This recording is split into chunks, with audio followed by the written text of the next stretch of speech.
गुरु नगरी अमृतसर में बीजेपी के राष्ट्रीय अनुसूचित जाति मोर्चा के प्रधान लाल सिंह आर्य पहुंचे हुए हैं। उनसे बातचीत कर लेते हैं। सर आर्य सर, आज अमृतसर आने का खास प्रयोजन क्या है? अमृतसर में भारतीय जनता पार्टी अनुसूचित जाति मोर्चा की जो नवनियुक्त प्रदेश के पदाधिकारी बने हैं, कुछ जिलों के जिलाध्यक्ष बने हैं, उनके साथ हमारी अभी दोपहर 3 बजे बैठक होगी।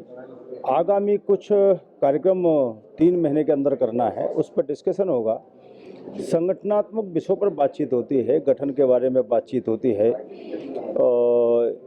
पंजाब में अनुसूचित जाति मोर्चा को और क्या करना चाहिए, यहाँ की सरकार अनुसूचित जाति के खिलाफ काम कर रही है, किसानों के खिलाफ काम कर रही है। इन सब बातों पर कहीं ना कहीं आज इस बैठक में चर्चा होगी और पहली बैठक है, परिचय भी होगा, कौन से बेल्ट से कौन आया है, ये परिचय भी होगा। वो क्या कारण समझते हैं? भाजपा ने पूरे देश भर में अपना झंडा बुलंद किया, पर पंजाब में बात नहीं बन पा रही भाजपा की। मुझे लगता है कि जब भारतीय जनता पार्टी चली थी तब हम बहुत कम लोग थे, 2 सांसद। बीच में 84 में हम 2 सांसद बने केवल। लोगों ने कहा हम 2 हमारे 2, लेकिन भारतीय जनता पार्टी काम में विश्वास करती है, काम के दम पर लोगों का दिल जीतने में विश्वास करती है। सरकार बन जाती है तो जन कल्याण के और विकास के काम करके विश्वास जीतती है। वही हुआ कि हम 2 से 67 पहुँच गए और फिर उसका ये हुआ कि हम 303 भी आ गए, यानी कि भारतीय जनता पार्टी सदस्यता के रूप में विश्व की सबसे बड़ी पार्टी, कार्यकर्ताओं की एक लंबी श्रृंखला। अब हमारी 16-17 राज्यों में सरकार भी है, केंद्र में सरकार है, और केंद्र में सरकार है, इसी के कारण हम गरीबों का उत्थान कर पा रहे हैं, इसी के कारण हम देश को गौरवशाली और वैभवशाली बना पा रहे हैं, इसी के कारण हम कांग्रेस का कटोरा लेकर भीख मांगने वाली सरकार नहीं, बल्कि हम विश्व को नेतृत्व देने वाली सरकार दे रहे हैं नरेंद्र मोदी जी के नेतृत्व में। तो आने वाले समय में पंजाब में भी भारतीय जनता पार्टी का कमल खिलेगा। मैं ये विश्वास इसलिए व्यक्त कर रहा हूँ कि यहाँ की जनता कांग्रेस से पीड़ित हो चुकी है, आप पार्टी से भी पीड़ित हो रही है और अकाली दल से भी पीड़ित हो चुकी है, क्योंकि इन्होंने पंजाब को नशा दिया है, इन्होंने पंजाब को बर्बादी दी है, इन्होंने नौजवानों को काम नहीं दिया बल्कि नशा दिया है। यहाँ की परिवारों से पूछेंगे तो उनको लगता है अब ये नहीं चाहिए, केवल भारतीय जनता पार्टी चाहिए, क्योंकि भारतीय जनता पार्टी जाति से ऊपर, धर्म से ऊपर, समाजों से ऊपर रहकर हर गरीब का कल्याण कैसे हो, सबका विकास कैसे हो, सबका साथ लेकर कैसे काम चले, इसके लिए काम कर रही है। भारी भरकम वोट बैंक है यहाँ पे अनुसूचित जाति का, पर फिर भी भाजपा उनको बुलाने में कामयाब नहीं हो पा रही। मुझे लगता है कि मैंने पहले ही कहा, जब हम नीचे से चले थे पहली सीढ़ी से, तब हमारे पास कोई मंजिल नहीं थी, मंजिल देख रहे थे। पंजाब में भी आने वाले समय में अनुसूचित जाति का जो हमारा मतदाता है वो बड़ी संख्या में भारतीय जनता पार्टी के साथ आएगा, इसलिए कि मोदी जी की जो गरीब कल्याणकारी योजना है उसमें 35% लाभ हमारे अनुसूचित जाति के लोगों को मिल रहा है। बाबा साहब भीमराव अंबेडकर का एक भी राष्ट्रीय स्मारक नहीं था, मोदी जी ने और बीजेपी ने बनाने का काम किया। हिंदुस्तान में कॉन्स्टिट्यूशन था, कॉन्स्टिट्यूशन डे नहीं था, 2015 से नरेंद्र मोदी ने बनाना प्रारंभ किया।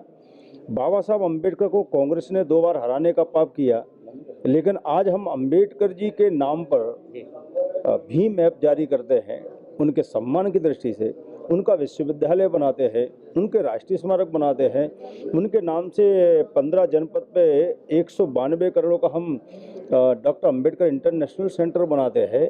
तो अंबेडकर हमारे लिए श्रद्धा है, अंबेडकर हमारे लिए वो महापुरुष हैं जिन्होंने हिंदुस्तान की एकता अखंडता के लिए काम किया है। और इसलिए आने वाले समय में अनुसूचित जाति का हर व्यक्ति भी समझ रहा है कि आज हमारा गरीब का पेट भरने का काम कोई कर रहा है तो नरेंद्र मोदी कर रहे हैं, आज हमारा इलाज कर रहा है तो नरेंद्र मोदी कर रहे हैं, आज कोई मकान बना रहा है तो नरेंद्र मोदी कर रहे हैं।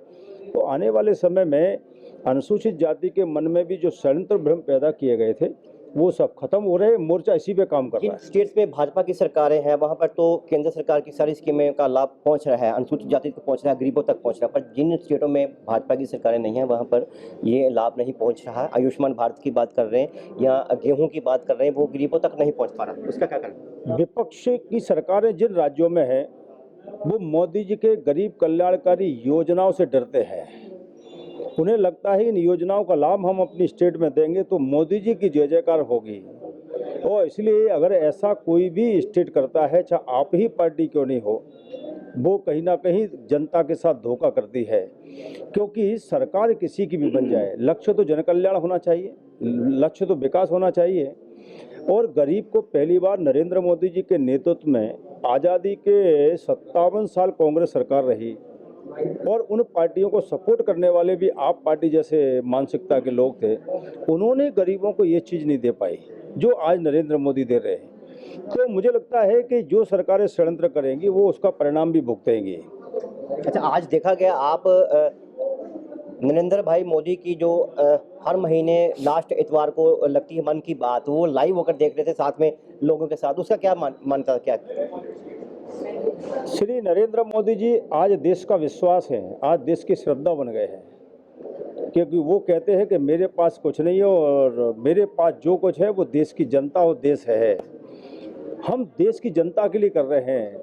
लोगों को ये विश्वास हो गया है कि हमारा प्रधानमंत्री ईमानदार है, हमारा प्रधानमंत्री की सोच ईमानदार है, हमारे प्रधानमंत्री के मन में संवेदनाएं, करुणा है गरीबों के कल्याण के लिए। ये विश्वास, श्रद्धा पैदा लोगों में हो गई है।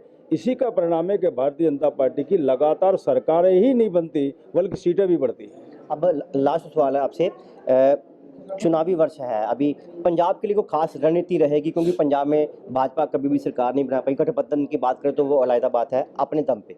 मुझे लगता है पार्टियां सरकारें नहीं बनाती है, जनता सरकार बनाती है।